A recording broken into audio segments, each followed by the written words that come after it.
बाज और बिल्ली की कहानी। एक जंगल में एक बड़ा सा बरगद का पेड़ था। उस पेड़ के छाल में एक बूढ़ा बाज रहता था। वह बाज अंधा था। इसके कारण वह कहीं बाहर नहीं जा पाता। उस पेड़ पे बहुत सारे पंछी भी घोंसला बनाकर अपने बच्चों के साथ रहते थे। वह पंछियां पूरा दिन भोजन ढूंढने में लग जाते। यह बूढ़ा बाज पंछियों के बाहर जाने पर उनकी बच्चों को अच्छे अच्छे कहानियां बोलते हुए ध्यान रखता। शाम को घर लौटने वाले पंछी उनके लाए हुए भोजन में थोड़ा सा बाज को भी देते। ऐसे समय बीतता गया। एक दिन वहाँ से गुजरता हुआ एक बिल्ली पेड़ पे खेल रहे पंछियों के बच्चों को देखा। आहा, बच्चे बहुत नरम हैं। इनका मांस तो बहुत ही अच्छा होगा। इतने स्वादिष्ट खाने को मैं अपने सामने रखकर पूरा जंगल घूमता रहा। सोचकर उन्हें खाने उस पेड़ पर चढ़ गया। उस बिल्ली को देख सारे पंछियों के बच्चे डर के चिल्लाने लगे।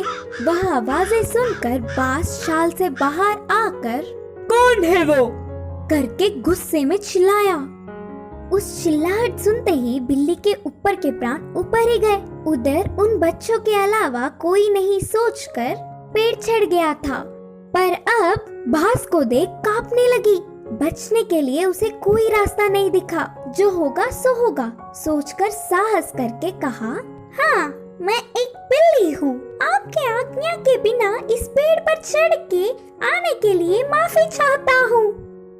तब तुरंत बाज, क्या तुम बिल्ली हो?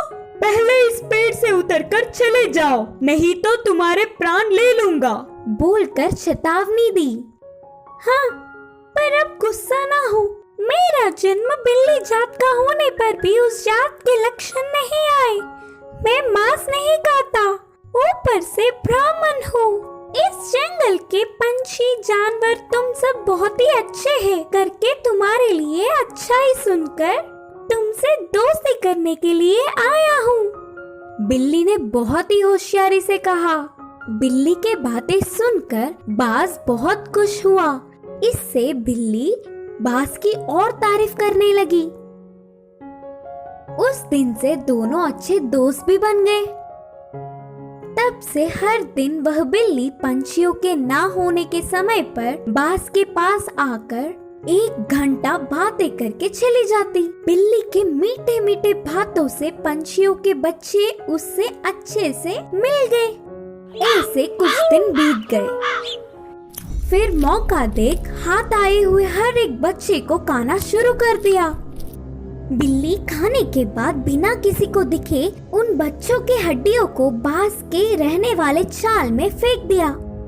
आगे आगे पेड़ पे रहने वाले पंछी अपने बच्चों को गायब होता देख वह सब एक दिन इकट्ठा होकर बाज के पास आकर अपने बच्चों के गायब होने वाले खबर पूछे। अंधा बाज उसे कुछ नहीं पता, लेकिन सारे पंछी बाज के घर जाकर देखा तो पूरा चाल पंछी के बच्चों की हड्डियों से भरा पड़ा था। बिल्ली के बारे में ना कुछ जाने बिना सारे पंछी बाज ही उनके बच्चों को मारकर खाया होगा सोचकर उस बूढ़े बाज को अपने नुकीले चोंचों से वार कर करके मार दिया। करके पीड़ित होते हुए बाज ने अपने प्राण छोड़े। इस कहानी की शिक्षा है कि जन्मजात के लक्षण मरने से भी नहीं मिटते।